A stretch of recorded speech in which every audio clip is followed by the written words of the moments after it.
As she rifled through his desk, she found a coded letter, its symbols hinting at an arms deal with Valoria. Tucking it into her bodice, she fled, Rupert's footsteps echoing too close. Back in her room, she stared at the letter, her resolve hardening. The silent lark was in deeper than she'd planned, and Theo's protective gaze lingered in her mind. This game was no longer just a charade. It was a fight for survival. The candle in Lady Eleanor Pembroke's chamber flickered, casting shadows across the coded letter she'd stolen from Lord Rupert's study. Its cryptic symbols taunted her, a puzzle that could unravel a traitor's plot, or doom her and Prince Theodore Langley. At 24, Nora was no stranger to the court's intrigues, but this was no mere gossip. The silent lark had stumbled into a nest of vipers, and the weight of it pressed against her chest. The letter hinted at a Valorian arms deal, tied to the shipment she'd overheard Rupert mention, and the sabotaged hunt that morning suggested someone wanted her and Theo silenced. She traced the symbols, her mind racing. Deciphering it fully would take time, but one phrase stood out. Coast at Crescent Moon. A delivery, likely weapons, was coming to Thornfield's shores. Telling Theo was inevitable. He deserved to know, but his impulsive streak worried her. He'd nearly charged after the hunt's saboteur, his hazel eyes blazing with fury. If she shared this now, would he storm Rupert's chambers, risking everything? A knock at her door startled her. She hid the letter beneath a book and opened the door to find Theo, his dark coat unbuttoned, his chestnut hair mussed. His presence filled the room, too large, too warm, and her pulse quickened despite herself. "You shouldn't be here," she said, her voice sharp. "It's improper." He arched a brow, leaning against the doorframe. "Since when do we care for propriety, my lark? I needed to see you. After today's near disaster, I'm not taking chances." "Don't call me that," she said, though the nickname sent a shiver through her. "And I'm fine. You, however, look like you've been wrestling a storm." He grinned, unrepentant. "Close enough. I've been dodging Father's lectures and Beatrice's barbs. But this," he held up a folded paper, "this is about you." Nora took it, her fingers brushing his, and unfolded an invitation to tonight's musicale in the East Salon. "A command performance," she said dryly. "The court wants to gawk at us." "Exactly," Theo said, stepping closer. "We need to sell our courtship, especially after the hunt. But first, tell me what's wrong. You're tense as a bowstring." She hesitated, then sighed. "I decoded part of Rupert's letter. It's a Valorian arms deal set for the coast at the next crescent moon. We need to be cautious. Theo, no charging in." His jaw tightened, but he nodded. "You're right. I hate it, but you're right. We'll plan, not rush. Thank you for telling me, Nora." His sincerity disarmed her, and she met his gaze. "Don't make me regret it." "Never," he said, his voice low, and the air between them thickened. That evening, the East Salon glowed with candlelight, its walls draped in crimson velvet. Courtiers filled the seats, their fans fluttering like moths. Nora wore a deep amethyst gown, its simplicity drawing eyes, and sat beside Maggie, whose excitement over a shy scholar named Thomas bubbled over. Theo joined them, his presence drawing whispers, and Nora braced for the court's scrutiny. The music began, a lilting harp, but the true performance was Beatrice Harcourt's. She rose, her blonde curls gleaming, and addressed the room with a saccharine smile. "Lady Eleanor's rise is remarkable, isn't it? From obscurity to a prince's arm, quite the leap for a debtor's daughter." The room tittered, malice rippling. Nora's cheeks burned, but she lifted her chin, ready to retort. Before she could, Theo stood, his presence silencing the crowd like a thunderclap. "Lady Beatrice," he said, his voice smooth as steel, "envy is a poor look on you. Lady Eleanor is the only woman worth my heart. Her wit, her grace, her strength outshine any title or fortune." The crowd gasped, eyes darting to Nora. Her heart stuttered, his words a balm and a blade. Was it an act, or did he mean it? His hazel eyes met hers, warm and unwavering, and for a moment the court vanished. She forced a smile, her voice low. "You're too kind, Your Highness." "Never," he murmured, taking her hand, his thumb brushing her knuckles. The touch sent shivers through her, and she cursed her weakness. As the music resumed, Beatrice's glare promised vengeance, and Rupert's gaze lingered, calculating.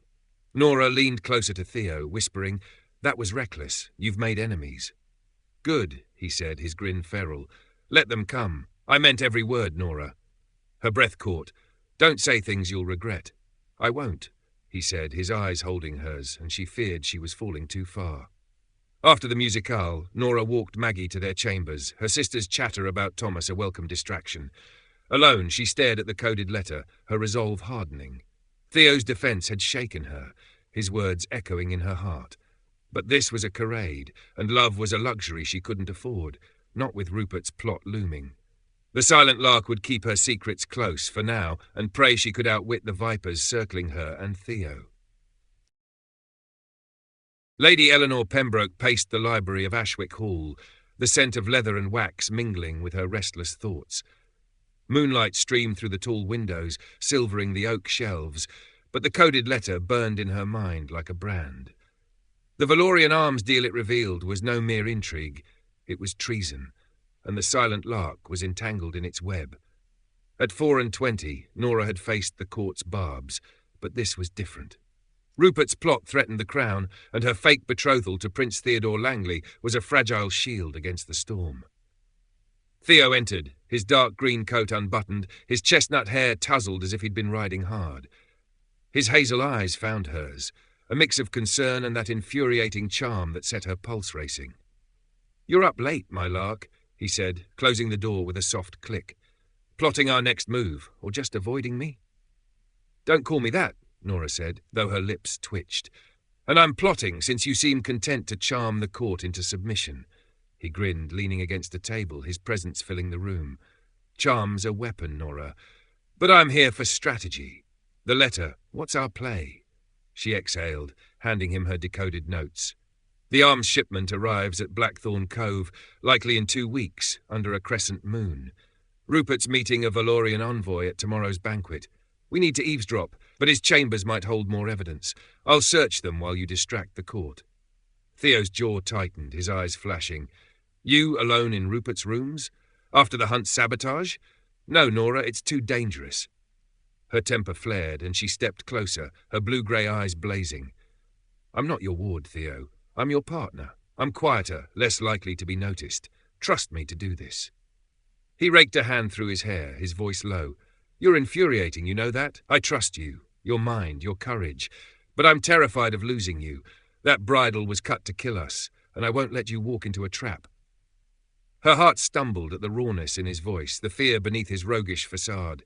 "You won't lose me," she said softer, her resolve wavering. "But I need you to let me fight, not shield me. I've survived the court's claws. I can handle Rupert's." He stepped closer, the air crackling between them. "You're brilliant, Nora, and I respect you, more than I've ever respected anyone. But if you're in danger, I can't stand by, not when you're—" He trailed off, his gaze dropping to her lips, then back to her eyes. Her breath caught, his nearness a dangerous spark. "Not when I'm what?" she asked, her voice barely a whisper. "Everything," he said, his voice rough. "You're my partner, my ally, and damn it, Nora, you're more than I bargained for." The admission hung between them, heavy and electric. Her heart raced, but she stepped back, needing distance. "We have a deal, Theo, partners, not whatever this is." His grin was slow, warm, but he respected her space. "Partners, then. You search Rupert's rooms, but I'm posting a guard nearby. No arguments." She nodded, her pulse still unsteady. "Fine, but you keep the envoy talking. Use that charm you're so proud of." "Done," he said, his eyes twinkling. "Though I'd rather charm you." She rolled her eyes, hiding a smile. "Focus, Your Highness." As they finalized their plan, Nora's mind churned. Theo's protectiveness was both infuriating and disarming, and his words, "You're everything," echoed dangerously. She couldn't afford to fall for him, not when their engagement was a lie and Rupert's plot loomed. The next afternoon, at a tea party in the Rose Garden, Nora watched Maggie stumble through a dance with Thomas, a shy scholar whose adoration brought a smile to her face. The levity was fleeting, though, as she overheard Beatrice whispering to a lady's maid near the hedge. "Rupert's forging a letter to paint the prince as a traitor," Beatrice said, her voice low. "Harrington will challenge him, and Theo's temper will do the rest." Nora's blood chilled. Beatrice and Rupert were allied, their plan a dagger aimed at Theo's heart. She slipped away, her resolve hardening. The banquet was her chance to outwit them, but the weight of her secrets, the letter, her feelings for Theo, pressed heavier. The silent lark was playing a dangerous game, and one misstep could cost everything. The grand ballroom of Ashwick Hall glittered like a jewel, its chandeliers casting prisms of light over a sea of silk and velvet. Lady Eleanor Pembroke stood at the edge of the banquet, her sapphire gown shimmering against her raven hair, its modest cut drawing more eyes than the court's garish finery. At 24, the silent lark was accustomed to being overlooked, but tonight she was the centre of a dangerous stage. The plan was simple yet perilous. She and Prince Theodore Langley would play the besotted couple to eavesdrop on Lord Rupert Godwin's meeting with a Valorian envoy, while Nora slipped away to search Rupert's chambers for evidence of his treasonous arms deal. The weight of Beatrice's overheard plot, to frame Theo as a traitor, pressed against her, but Nora's resolve was steel.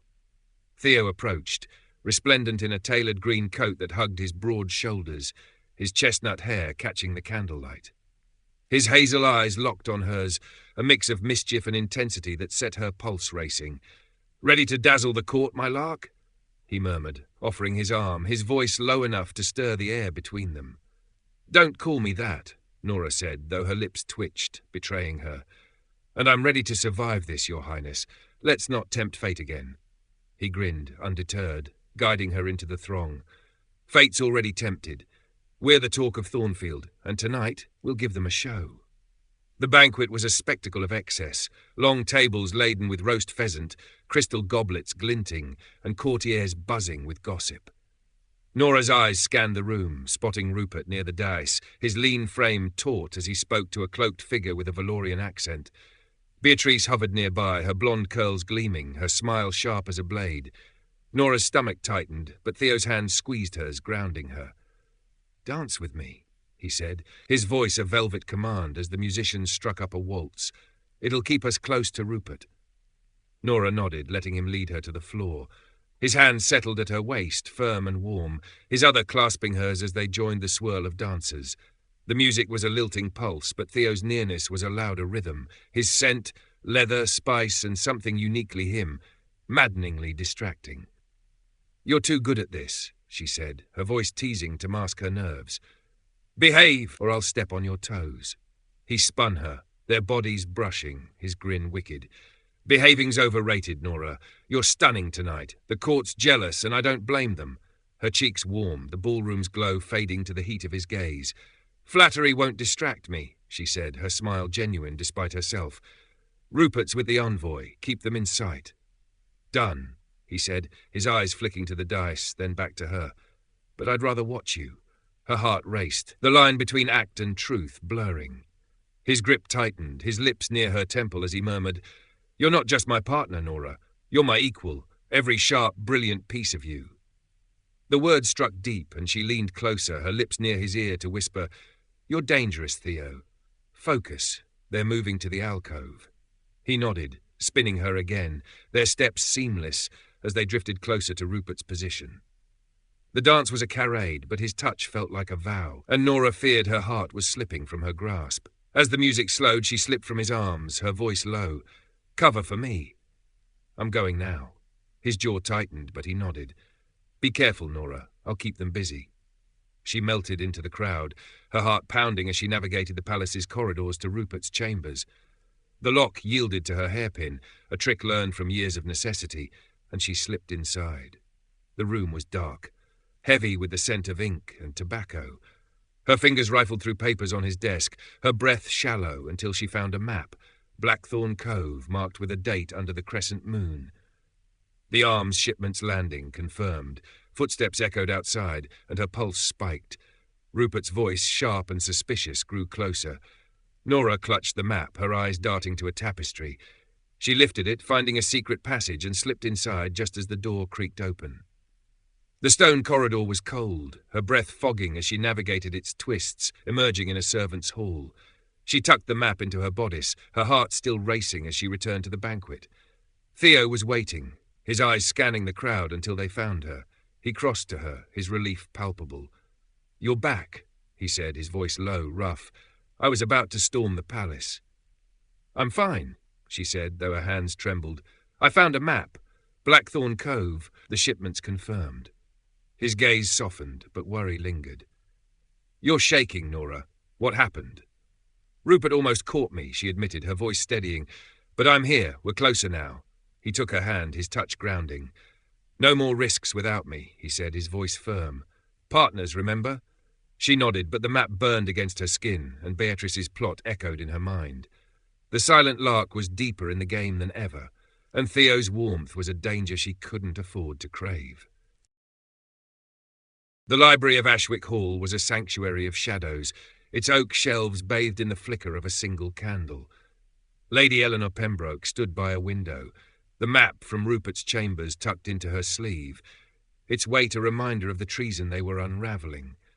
The silent lark was no stranger to the court's venom, but at 24, she'd never felt so exposed.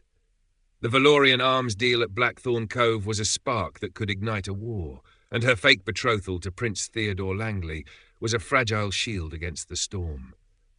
Last night's banquet had pushed their charade to the edge, Theo's touch during their waltz lingering like a forbidden promise. The door creaked and Theo entered, his chestnut hair tousled, his hazel eyes flashing with a mix of relief and fury. His dark coat was unbuttoned, as if he'd ridden hard to find her. "Nora, what the devil were you thinking?" he demanded, his voice low but sharp. "Sneaking into Rupert's chambers alone? He nearly caught you." Nora turned, her blue-grey eyes meeting his, unflinching. "I told you I'd search, Theo. You'd have stormed in, and we'd both be caught. I'm careful. You're reckless." He raked a hand through his hair, pacing like a caged lion. "Reckless? I'm terrified, Nora.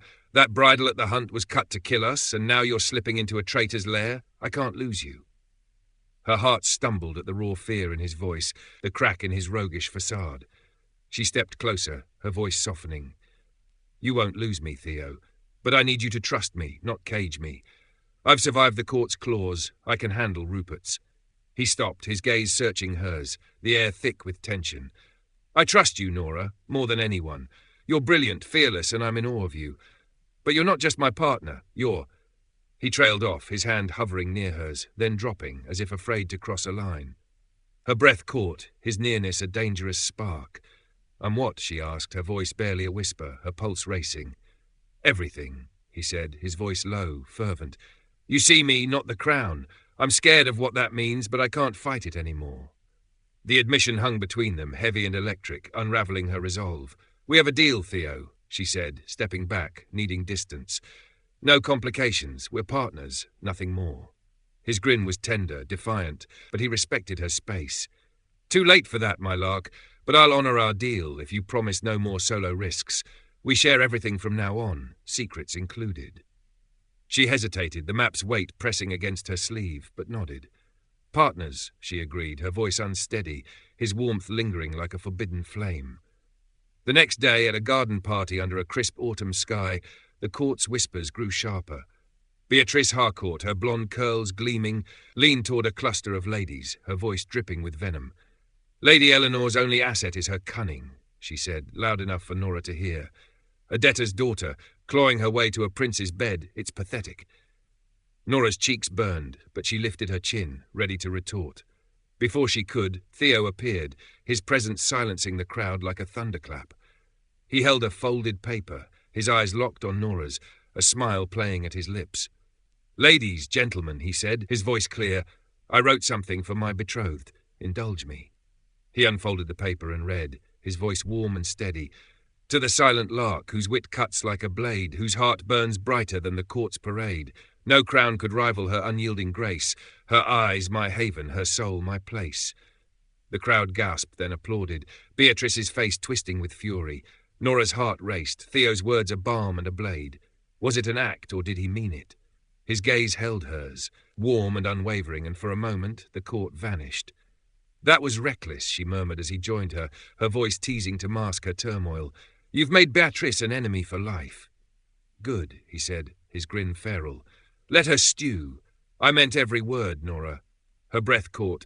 "Don't say things you'll regret," she said, her voice soft. "I won't," he replied, his hand brushing hers, the touch sending shivers through her. "You're worth every risk." As the party continued, Maggie's laughter drew Nora's attention. Her sister, radiant in a primrose gown, blushed as Thomas, the shy scholar, stumbled over a compliment about her sparkling eyes. The warmth of their budding romance eased Nora's tension, but the court's eyes lingered, and she sensed Rupert's men watching from the shadows. That night she studied the map, its lines confirming the arms shipment's arrival in 10 days. Theo's poem echoed in her mind, his vulnerability a weight she couldn't shake. The silent lark was falling, and she feared no one could catch her.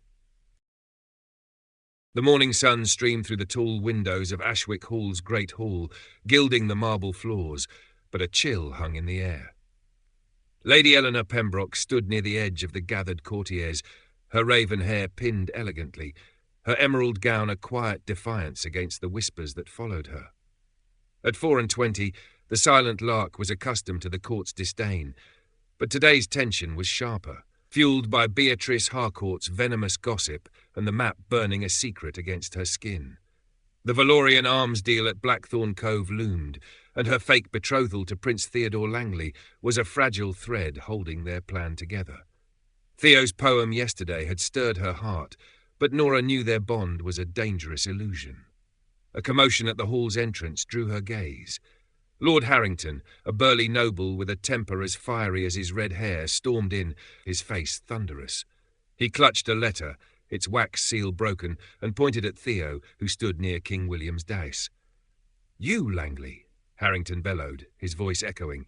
"This letter proves you're plotting with Valoria against the crown. I demand satisfaction, a duel at dawn." The court gasped, whispers erupting like wildfire. Nora's heart sank, her mind flashing to Beatrice's overheard plot to frame Theo as a traitor. This was her doing, allied with Rupert. Theo's hazel eyes narrowed, his hand twitching toward the sword at his hip, but his voice was calm, edged with steel. "Careful, Harrington. Accusing a prince is a bold move. Let's see this letter." Harrington thrust the paper forward, and a page delivered it to Theo. Nora edged closer, her pulse racing as Theo scanned the document. His jaw tightened, but he handed it to her without a word, his trust in her sharp mind unspoken. She read quickly, her eyes catching inconsistencies. The date was a month off, the seal's crest slightly warped, the phrasing stilted. It was a forgery, clumsy but dangerous. "This is a lie," Nora said, stepping forward, her voice clear despite the court's stares. "The seal's wrong. Valoria's crest has 3 stars, not 2. The date claims a meeting last month, but Theo was at the Northern Estates, as the King's ledgers will confirm. This is a forgery, Lord Harrington, meant to deceive you." Harrington's face reddened, but he faltered, glancing at the letter. King William, his grey eyes cold, leaned forward. "Explain, Lady Eleanor." Nora lifted her chin, her voice steady. "Someone seeks to discredit Prince Theodore, Your Majesty. The letter's flaws betray it. I suspect Lord Rupert Godwin, who has ties to Valoria, may know more." The crowd murmured, and Rupert, standing near Beatrice, stiffened, his lean face a mask of calculation. Theo's gaze met Nora's, gratitude and something deeper flickering in his eyes. "Well said, my betrothed," he said, his voice warm, drawing gasps at the public endearment. "Harrington, withdraw your challenge or face me for your error." Harrington, cowed by Nora's evidence and Theo's resolve, muttered an apology and retreated. The court buzzed, but Nora felt Rupert's chilling gaze, his suspicion now a tangible threat. As the hall dispersed, Theo drew her to a quiet alcove, his hand grazing her arm, sending shivers through her. "You were brilliant," he said, his voice low, fervent. "You saved me, Nora. Again." She smiled, her blue-grey eyes meeting his. "You're welcome, Theo, but you owe me. Again." He laughed, his thumb brushing her wrist, the touch sparking heat. "I'm starting to owe you everything, my lark, not just for this game, but for you." Her breath hitched, the alcove's shadows cloaking them in intimacy. "Don't call me that," she said, her voice trembling. "And don't say things you'll regret." "I won't," he murmured, stepping closer, his hazel eyes locking on hers. "You're more than an ally, Nora. You're the only one who sees me, not the prince, but me." Her heart pounded, his warmth unravelling her resolve. "We have a deal, Theo," she whispered, pulling back. "Don't complicate it." His grin was tender, defiant. "It's already complicated. Tell me you don't feel it." She couldn't lie, not with his gaze stripping her bare. "I feel it," she admitted, her voice soft. "But it's dangerous. For us both." "Then we'll face the danger together," he said, his hand hovering near her cheek, respecting her boundaries. She stepped back, needing distance, but his words lingered, a promise she feared she'd cling to.